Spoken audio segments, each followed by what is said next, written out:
ಹೆಸರುಬೇಳೆ ಅಕ್ಕಿ. ಈಗ ಇದನ್ನ ಬೇಯಿಸ್ಕೊಳ್ಳೋಣ. ಸ್ವಲ್ಪ ಒಣಸುಂಠಿ, ಒಂದು 10 ಹಸಿಮೆಣಸಿನ್ಕಾಯಿ, 2 ಹಿಡಿ ಕರಿಬೇವು ಸೊಪ್ಪು. ಇದು ಕರಿಬೇವು ಸೊಪ್ಪು ಖಾರ ಪೊಂಗಲ್ ಮಾಡುವ ವಿಧಾನ. ರುಬ್ಕೊಳ್ಳೋಣ ಬನ್ನಿ ಫ್ರೆಂಡ್ಸ್. ಪೊಂಗಲ್ ಮಾಡುವ ವಿಧಾನಕ್ಕೆ ಏನೇನು ಬೇಕು ಅಂತ ನೋಡೋಣ ಬನ್ನಿ. ಕರಿಬೇವು, ಅರಿಶಿನ ಪುಡಿ, ಜೀರಿಗೆ, ಬೇಯಿಸಿಟ್ಕೊಂಡಿರುವ ಹೆಸರುಬೇಳೆ ರೈಸು, ರುಬ್ಬಿಟ್ಕೊಂಡಿರುವ ಕರಿಬೇವು ಸೊಪ್ಪು, ಹಸಿಮೆಣಸಿನ್ಕಾಯಿ, ಶುಂಠಿ, ಉಪ್ಪು, ರುಚಿಗೆ ತಕ್ಕಷ್ಟು ಆಯಿಲ್. ಮಾಡುವ ವಿಧಾನ ನೋಡೋಣ ಬನ್ನಿ.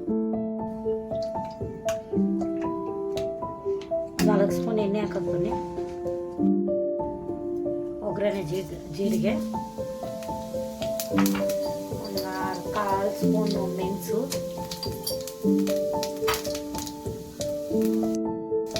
ಒಂದು 1/2 ಸ್ಪೂನು ಅರಿಶಿನ ಪುಡಿ, ಕರಿಬೇವು, ಹಸಿಮೆಣಸಿನ್ಕಾಯಿ,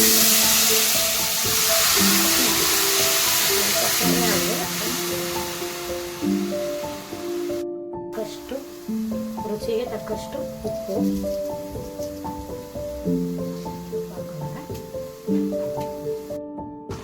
ಸ್ವಲ್ಪ ಹಸಿ ಸ್ಮೆಲ್ ಹೋಗ್ಬೇಕು. ಹಸಿ ಸ್ಮೆಲ್ ಹೋಗೋಗಂಟ ಚೆನ್ನಾಗಿ ತಯಾರಿಸೋಣ.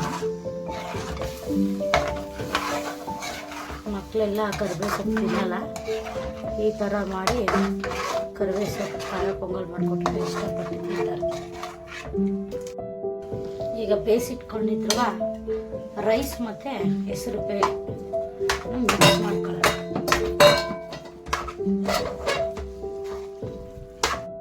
ಸ್ವಲ್ಪ ಗೋಡಂಬಿ ಹಾಕೊಳ್ಳೋಣ ತುಪ್ಪಗೆ.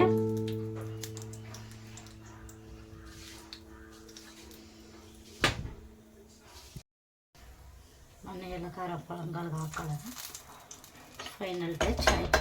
ಖಾರ ಪೊಂಗಲ್ ರೆಡಿ. ಉಪ್ಪಿನ ಖಾರ ಪೊಂಗಲ್.